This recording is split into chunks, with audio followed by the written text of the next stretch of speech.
S.C. Verma, Fluid Mechanics, Exercise Part 2, covering the problem from question number 6 to question number 10. तो सबसे पहले question number 6 देखते हैं. If water be use to construct a barometer what would be the height of water column at standard atmospheric pressure. ठीक है, तो इस problem में आपसे कह रहा है कि अगर आप मर्करी की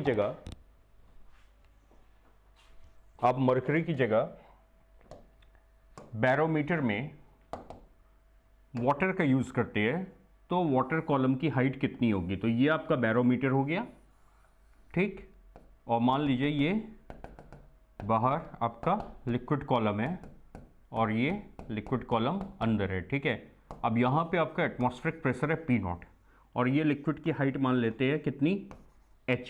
करेक्ट, ये आपकी हाइट हो गई h.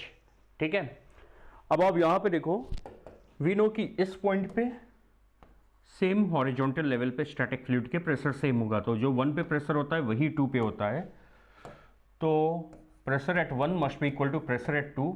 अब यहाँ तो वैक्यूम होता है तो यहाँ कुछ प्रेशर लेंगे नहीं, तो 1 पे जो प्रेशर होगा वो इतने लिक्विड कॉलम की वजह से होगा, that is rho g h, और 2 पे प्रेशर होगा P0.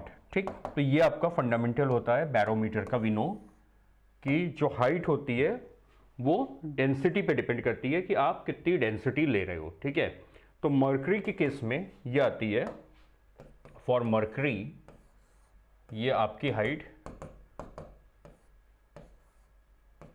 मान लो आप H1 लिख रहे हो और डेंसिटी है रो ऑफ मर्करी, तो ये हाइट आती है 76 सेंटीमीटर. और वाटर के केस में हमें हाइट पता लगानी है. अगर मर्करी की एटमॉस्फेरिक प्रेशर पे हाइट 76 आप ले रहे हो, तो वाटर के केस में हाइट हम H2 ले लेते हैं, वाटर के केस में रो ऑफ वाटर. ठीक, अब इन दोनों में ही जो P0 होगा पहले केस में वो होगा रो ऑफ मर्करी GH1 और सेकंड केस में ये होगा रो ऑफ वाटर GH2. अब G आपका कैंसिल आउट हो गया, तो therefore H2 will be equal to rho of mercury into H1 divided by rho of water. ठीक है, अब rho of mercury by rho of water हो जाता है रिलेटिव डेंसिटी ऑफ मर्करी. तो second height in case of water आपका हो जाएगा relative density of mercury multiplied by mercury की हाइट. और ये हमें मालूम है, ये हमें दी रहेगी 13.6 और ये है 76 centimetre. So you will have the answer 13.6 into 76, that is 101.01 into 10 power 3 centimetre. ये आपका आंसर आ जाएगा, the corresponding height of the water column. ठीक है, तो this will be answer for the barometer containing water instead of mercury at standard atmospheric pressure. That is question number 6 of SCV. Now see question number 7. Find the force exerted by the water on a 2 meter square plane surface of a large stone placed at the bottom of a sea 500 meter deep. Does the force depend on the orientation of the surface? अब देखो यहाँ पे क्या कह रहा है, 500 metre deep, ठीक है, सी है और यहाँ एक स्टोन है. ठीक, ये तुम्हारा स्टोन हो गया और इसका जो एरिया अपने को दिया है वो 2 मीटर स्क्वायर दिया हुआ है. ठीक है, और पूछ रहा है इस पर कितनी फोर्स लगेगी, and this depth is 500 metre. Of course ये आपका फ्री सरफेस होगा, यहाँ हम एटमॉस्फेरिक प्रेशर ले लेंगे P0. ठीक है, तो we can apply the formula. जो बॉटम पे प्रेशर हो जाएगा वो हो जाएगा P0 प्लस रो GH, और फोर्स के लिए we will apply P is equal to force is equal to pressure into area. अब क्योंकि देखो जो तुम्हारी हाइट है, जो डेप्थ है जहां पे स्टोन है, वो इसके एरिया से कहीं ज़्यादा है, तो we can approximately assume to be a surface to be a flat surface. ठीक है, we can apply this formula. तो आपकी फोर्स आ जाएगी, pressure is P0 plus rho GH into area. Now P0 is 10 power 5 approximation, rho is 10 power 3, G को मैं 10 ले रहा हूँ, height is 500 and area is how much, 2 metre square. So your answer will come to be into 500 plus into 2 1.02 into 10 power 7 newton. आपकी force आ जाएगी 1.02 into 10 power 7 newton. This will be your answer. ठीक है, अब second part में पूछ रहा है does the force depend on the orientation of the surface. क्या फोर्स सरफेस के ओरिएंटेशन पे डिपेंड करेगी? तो अब आप देखो, क्योंकि जो आपका एरिया का डायमेंशन है, एरिया की न्यूमेरिकल वैल्यू है, वो डेप्थ से काफ़ी कम है। ठीक है, तो ये स्टोन की सरफेस की ओरिएंटेशन कैसे भी हो इस पे इफेक्ट नहीं पड़ेगा, क्योंकि it is of negligible dimension as compare to the height. तो इसका आंसर क्या हो जाएगा? No. The answer will be no, क्योंकि आप कैसे भी ओरिएंटेशन हो आप यही फॉर्मूला अप्लाई करोगे, F is equal to P into A. Got it? Okay, now see the next problem. Water is filled in a rectangular tank of size 3 meter into 2 meter into 1 meter. Find the total force exerted by the water on the bottom surface. Consider a vertical side of area 2 meter into 1 meter. Take a horizontal strip of width dx meter in this side situated at this much of depth from the surface and find the force of water on this strip. Find the torque of the force. Find the total force by the water on this side. Find the total torque. तो यहां पे देखो आपको करना क्या है, tank है और टैंक की साइड वॉल पे तुम्हें फोर्स और टॉर्क निकालना है। इसका भी हमने फंडामेंटल पे एक लेक्चर बनाया था कि how to find the force on the side wall of a dam. उसका भी लिंक आपके डिस्क्रिप्शन में दिया हुआ है, अगर आप उसे भी देखना चाहो तो आप उसे देख सकते हो। ठीक, तो यहां पे आप अगर विजुअलाइज करो तो हमारी जो टैंक है it is something like this. ठीक है, मान लीजिए ये हमारा टैंक है।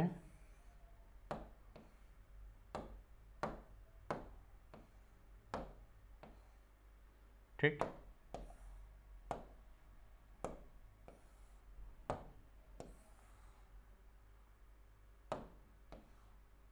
और आपको इसकी लेंथ, ब्रेथ और हाइट दी हुई है।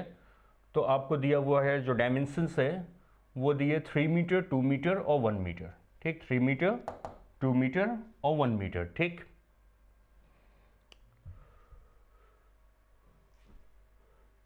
और वर्टिकल साइड का एरिया दिया है 2 इंटू 1 मीटर। तो ये आपका हो गया 3 मीटर, ये आपका हो गया, ऑफकोर्स हम लोग टू द स्केल फिगर नहीं बना रहे हैं। 3 मीटर, ये आपका हो गया हाइट 1 मीटर और ये आपका हो गया 2 मीटर। ठीक, मैंने कहा हम स्केल के फिगर नहीं बनाए, तो ये मत सोचना कि ये ज़्यादा है ये कम है। लेंथ, ब्रेथ, हाइट हो गया उस ऑर्डर में 3 to 1। ठीक है, तो we are not making the figure to the scale, तो टू डोंट गेट कंफ्यूज कि ये हाइट हमें ज़्यादा दिख रही है तो इसको हमने 1 क्यों लिखा है। नो, पहले पार्ट में पूछ रहा है what will be the total force exerted by the water on the bottom surface of the tank, और आखिरी में कहा गया नेग्लेक्ट द एटमॉस्फेरिक प्रेशर। आपको एटमॉस्फेरिक प्रेशर को अकाउंट में नहीं लेना है। ठीक है, you need not to take the atmospheric pressure into account. तो देखो बॉटम जो सरफेस है यहां तो हर एक पॉइंट पे प्रेशर सेम होगा, क्योंकि प्रेशर डेप्थ के साथ वेरी करता है। ठीक, तो बॉटम पे जो तुम्हारा प्रेशर होगा, पहले पार्ट का अगर हम आंसर देखें, फर्स्ट पार्ट का आंसर, तो प्रेशर एट बॉटम सरफेस ना, सबसे पहले निकाल लेते हैं कि भाई बॉटम सरफेस पे हमारा प्रेशर क्या होगा। तो प्रेशर डेप्थ के साथ वेरी करता है, P not plus row g H. अब यहाँ पी नॉट लेंगे नहीं, तो बॉटम सरफेस पे प्रेशर हो जाएगा रो जी एच। रो कितना है 10 की पावर 3, जी है 10 और हाइट कितनी है 1। ठीक, तो ये आ जाएगा 10 की पावर 4 पास्कल। ठीक, अब ये प्रेशर क्योंकि सेम हॉरिजॉन्टल लेवल पे स्टैटिक फ्लूइड पे प्रेशर सेम होता है, तो इस पूरे सरफेस पे प्रेशर सेम है और सरफेस प्लेन है, तो उस पर अगर फोर्स निकालना है तो आप ये फॉर्मूला लगा सकते हो। तो 10 पावर 4, अब इसका एरिया क्या होगा 3 इंटू 6, तो answer will be 6 into 10 power 4 newton. ठीक है, तो ये तुम्हारा आंसर आ गया फर्स्ट पार्ट का, the force on the bottom surface. Second part में वो आपसे कह रहा है consider a vertical side of area 2 metre into 1 metre, take a horizontal strip of with dx। देखो जो हमारा फंडामेंटल लेक्चर था जिसकी लिंक डिस्क्रिप्शन में दी भी हुई है, उसमें हमने देखा था कि अगर तुम्हें यहां फोर्स निकालनी है तो प्रेशर डेप्थ के साथ वेरी करता है, तो यहां पे ये फॉर्मूला वैलिड नहीं होता है। तो अगर यहाँ फोर्स निकालनी है तो हम कैलकुलस लगाएंगे, हम एक एलिमेंट लेंगे, एक हॉरिजॉन्टल स्ट्रिप लेंगे, ठीक। तो सेकंड पार्ट में आपसे कह रहा है कि आप जो ये वर्टिकल वॉल है, ये जो वर्टिकल वॉल है ना, मैं केवल अभी यहाँ वर्टिकल वॉल बना रहा हूँ, इस पे आप ले लो एक हॉरिजॉन्टल स्ट्रिप। ये आपने मान लीजिए स्ट्रिप ले ली, ठीक ठीक। कितने डेप्थ पे? तो ये आपसे कह रहा है ये डेप्थ आप ले लीजिए x, ठीक, और इसकी थिकनेस आप ले लीजिए dx, ठीक। और इस पे आप बताओ फोर्स कितनी लगेगी। तो देखो यहां पे पहले आप प्रेशर निकाल लोगे और फिर इसकी फोर्स निकाल लोगे, और फोर्स ऐसे लगेगी बाहर की तरफ, याद है ना, परपेंडिकुलर। ये फंडामेंटल लेक्चर में भी हमने देखा था, ठीक। इसका अगर तुम साइड व्यू बनाओगे, वो भी बताया था मैंने आपको, अगर आप इसका साइड व्यू बनाते हो तो ये आपका x हो गया, ये आपका dx हो गया, तो इस पे जो फोर्स लगेगी वो df इधर लगेगी, ठीक। अब df क्या होगा? तो यहाँ का प्रेशर इनटू इसका एरिया। अब ये कितना है? 2 मीटर, और ये है dx, तो df आपका हो जाएगा, और प्रेशर कितना होगा? रो जी एक्स, ठीक, रो जी एक्स। एरिया कितना हो जाएगा? अब dA will be length into breadth, तो लेंथ है 2 ये आपकी लेंथ हो जाएगी 2 मीटर और ब्रेथ हो जाएगा dx, तो 2 इंटू dx, ठीक। तो आपका df की वैल्यू क्या आ जाएगी? तो df आ जाएगा रो जी एक्स 2 इंटू डी एक्स। अब आप वैल्यू इनकी रख दीजिए, तो रो इज 10 पावर 3, जी की वैल्यू रख दो 10 into 2 into X D X, तो answer will be 2 into 10 power 4 X D X, ठीक। तो ये आपकी एक इनफिनिटेसिमल फोर्स आ गई, किस पे? ये इनफिनिटेसिमल फोर्स आ गई किस पे? उस इनफिनिटेसिमल स्ट्रिप पे, ठीक। और ये परपेंडिकुलर टू द वॉल लगेगी।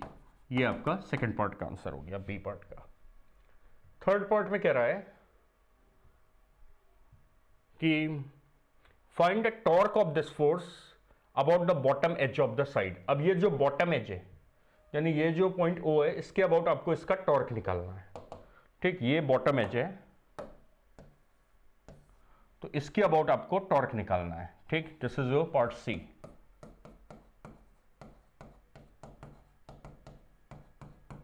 टॉर्क अबाउट O, ये भी हमने फंडामेंटल लेक्चर में किया है, जिसका लिंक डिस्क्रिप्शन में दिया हुआ है, ठीक।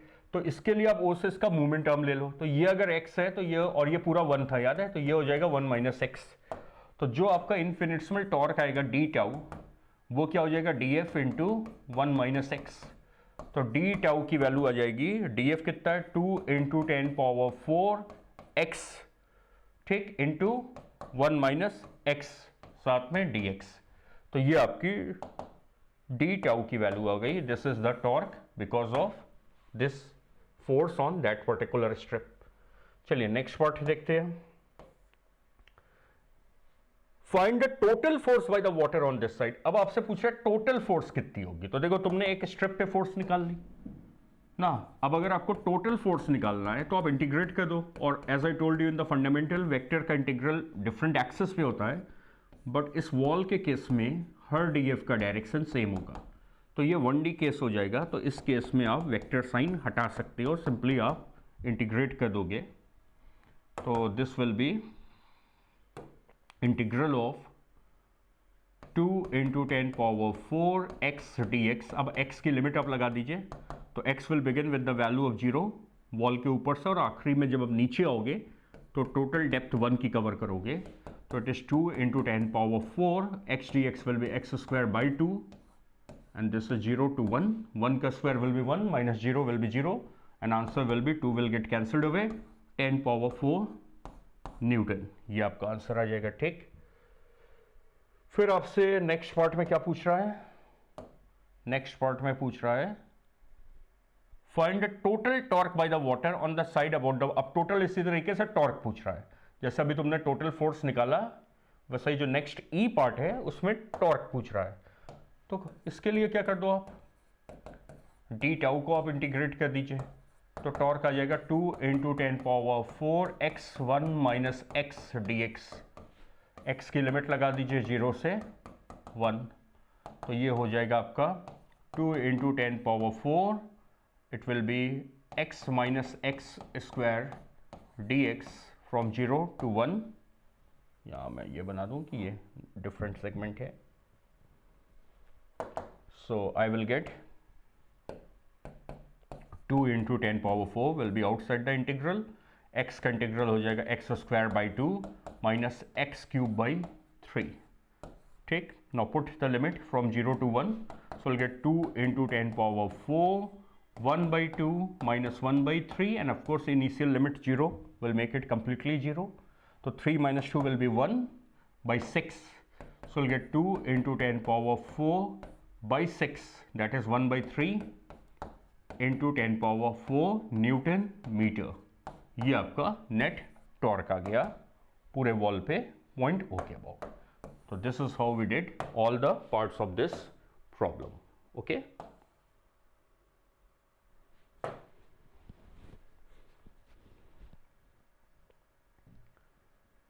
Now see the next problem. Question number 9 from SCV. An ornament weighing 36 gram in air weighs only 34 gram in water. Assuming that some copper is mixed with gold to prepare the ornament, find the amount of copper in it. Specific gravity of gold and copper are given. Okay, now you see, whenever you immersed some object in the liquid, the apparent weight will become less than the real weight. मान लो ये कोई object है, ठीक है, और इसका real wait W है, which will be equal to mg, correct. और आपने क्या किया, इस ऑब्जेक्ट को आपने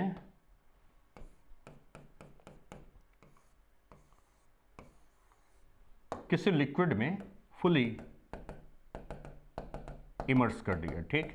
अब देखो, अगर यहां पे आप स्प्रिंग बैलेंस लगाओगे तो देखते हैं हमें रीडिंग वेट की कितनी मिलेगी ना. तो अगर आप इसका एफबीडी बनाएंगे तो इस पे टी लगेगा, एक स्प्रिंग बैलेंस पुलिंग फोर्स लगाएगी ऑब्जेक्ट पे, एक ऊपर अपथ्रस्ट लगेगा और एक वेट लगेगा. तो टी आ जाएगा वेट माइनस अपथ्रस्ट ना, वेट माइनस अपथ्रस्ट. देखो, और जो स्प्रिंग बैलेंस रीडिंग देगा वो टी की देगा ना, जो स्प्रिंग बैलेंस रीडिंग देगा, क्योंकि स्प्रिंग बैलेंस पे जो पुलिंग फोर्स होगी वो टी होगी, तो रीडिंग विल बी टी. यानी टी तुम्हें क्या दे रहा है, एपरेंट वेट. ठीक. तो यू कैन सी कि तुम्हारा जो एपरेंट वेट है वो कम हो गया, कितने अमाउंट से, अपथ्रस्ट से. तो you can say weight apparent is equal to weight real minus upthrust ना. ये आपका फॉर्मूला बन गया कि apparent weight is real weight minus upthrust. Clear. और you can say upthrust is equal to loss of weight. Loss of weight यानी real weight minus the apparent weight in liquid. ये भी आप कह सकते हो कि अपथ्रस्ट क्या है भाई, upthrust is simply the loss of weight. ठीक. तो ये तो आपका बेसिक फंडामेंटल हो गया, बैकग्राउंड जो यहाँ पे यूज होगा. ठीक. Now let's come to the problem. इसे नोट कर लेना, अगर आप पहले किए हो फंडामेंटल में तो ठीक है, नहीं तो इसे नोट कर लीजिएगा.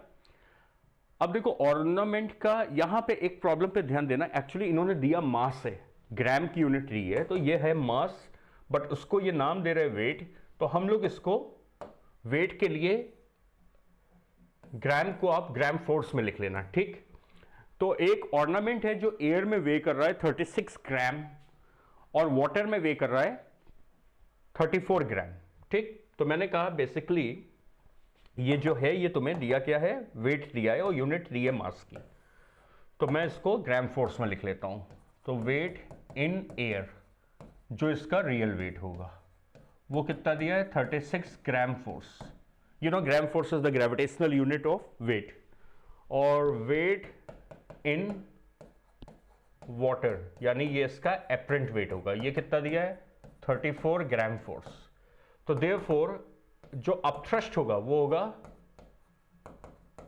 Loss in weight by the fundamental. तो 36 minus 34 is 2 gram force. Correct. ये आपका अपथ्रस्ट हो जाएगा. ठीक. अब देखो, जब आपने इस ऑर्नामेंट को किसी लिक्विड में डाला तो अपथ्रस्ट किसके बराबर होता है, तो अपथ्रस्ट होता है the total volume inside the liquid, density of the liquid into g. G is the acceleration due to gravity. Correct. अब यहां पे क्या है कि assuming that some copper is mixed with gold, जब ऑर्नामेंट बनाया जा रहा है तो आपको ऐसा मानना है कि गोल्ड के साथ कुछ कॉपर की भी मिक्सिंग कर दी गई है. ठीक है. तो अब ऑर्नामेंट में कहीं खाली जगह नहीं है. पहली बात तो ये समझो, ऑर्नामेंट में हम ये मान रहे हैं कहीं पे भी कोई खाली वॉइड स्पेस नहीं है, या तो गोल्ड है या कॉपर है. ठीक. तो जो टोटल वॉल्यूम होगा ऑर्नामेंट का वो इन्हीं दोनों मेटल के वॉल्यूम से बना होगा ना. तो मान लेते हैं कि इसमें जो कॉपर है, ये ग्रीन वाले पीसेस में कॉपर बना दे रहा हूं. ठीक. कॉपर का टोटल वॉल्यूम है Vc, और गोल्ड का जो वॉल्यूम है, गोल्ड का जो वॉल्यूम है उसको मैं लिख देता हूं Vg. तो अब जो टोटल वॉल्यूम होगा वो हो जाएगा Vc प्लस Vg. ठीक है. ये आपका टोटल वॉल्यूम हो जाएगा. ठीक. टोटल मास आपको कितना दिया है? 36 ग्राम. जो ऑर्नामेंट का टोटल मास है वो है 36 ग्राम. तो मान लो let the mass of copper be x gram. तो therefore mass of gold will be 36 minus x gram. Correct. तो अब अगर हम अपथ्रस्ट को इक्वेट करते हैं कि जो अपथ्रस्ट लग रहा है वो लग रहा है 2gf. याद रखिएगा यहां gf मतलब है ग्राम फोर्स. ठीक. सीजीएस यूनिट में, सीजीएस ग्रेविटेशनल यूनिट हमने लिखा है. अब अपथ्रस्ट क्या होगा? द टोटल वॉल्यूम, क्योंकि पूरा ही ऑर्नामेंट लिक्विड में है, total volume density of water into g is equal to 2gf. ये g और ये g अलग है. ये ग्राम फोर्स वाला g है, ये एक्सेलरेशन ड्यू टू ग्रेविटी का g है. एंड यू नो, अगर तुम्हें ग्राम फोर्स को डाइन में कन्वर्ट करना रहता है तो आप इसको g acceleration due to gravity से मल्टीप्लाई कर दो. तो you will get volume density of water g is 2 into g. अब देखिए g कैंसिल आउट हो गया तो आपकी इक्वेशन आ गई, और ये सब CGS में आपने रखा है. Volume into density of water is equal to 2. No volume हो जाएगा ऑर्नामेंट का volume of copper plus volume of gold into density of water is equal to 2. No we know the basics कि volume को तुम लिख सकते हो मास upon density. Volume को हम क्या लिख सकते हैं? Mass upon density. तो therefore I will get volume of copper by density of copper plus volume of gold by density of gold into density of water is equal to 2. Sorry, यहाँ पे we have to put mass. Volume is mass. तो mass of copper by density of copper, mass of gold divided by density of gold into density of water is equal to 2. Now let us bring the density of water inside. तो ये जब इधर लाओगे तो इसको denominator का denominator लिख सकते हो. So you'll get mass of copper, density of copper by density of water plus mass of gold, density of gold by density of water is equal to 2. Now what is mass of copper? That we have taken as x. और इसको आप क्या लिख सकते हो? देखो, density of the substance divided by density of water. तो इसको आप लिख सकते हो relative density of copper plus इसका कितना मास हो जाएगा? 36 माइनस एक्स. और ये है density of gold by density of water, relative density of gold is equal to 2. और मेरे ख्याल से ये हमें प्रॉब्लम में दी है दोनों की रिलेटिव डेंसिटी ना. स्पेसिफिक ग्रेविटी का मतलब रिलेटिव डेंसिटी ही होता है ना, याद है ना. स्पेसिफिक ग्रेविटी बोली है, रिलेटिव डेंसिटी गोल्ड की 19.3 है और कॉपर की 8.9 है. गोल्ड की 19.3 है और कॉपर की 8.9 है. तो यहाँ आप रख दीजिए x by 8.9 plus 36 minus x by 19.3 is equal to 2. अब आप x पता लगा लोगे, सिंपली क्रॉस मल्टीप्लाई कर दीजिए. सॉल्व फॉर x, और जो भी x की वैल्यू आएगी वो किस यूनिट में आएगी? ग्राम में, क्योंकि तुमने x ग्राम माना है. तो जब तुम इसे लीनियरली सॉल्व करोगे तो x will come to be 2.25 gram. ये आपका आंसर आ जाएगा. जो मास ऑफ x की वैल्यू तो मतलब ये आएगी. अब जब आंसर लिखोगे तो ग्राम में लिखोगे. x तो एक हमने न्यूमेरिकल वैल्यू माना है, तो therefore mass of copper will be 2.25 gram. This will be the answer. यानी ऑर्नामेंट में जो कॉपर यूज किया गया है वो कितना है, 2.25 ग्राम का यूज किया गया है। ठीक है, तो ये आपका अप्रोच हो गया प्रॉब्लम नंबर 9 का। ठीक,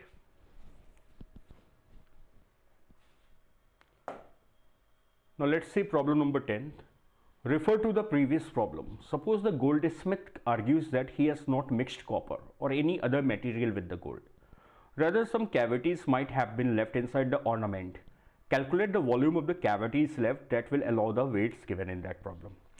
अब मान लो आपने गोल्ड स्मिथ को 36 ग्राम गोल्ड ले जाके दिया था ऑर्नामेंट बनाने के लिए, करेक्ट।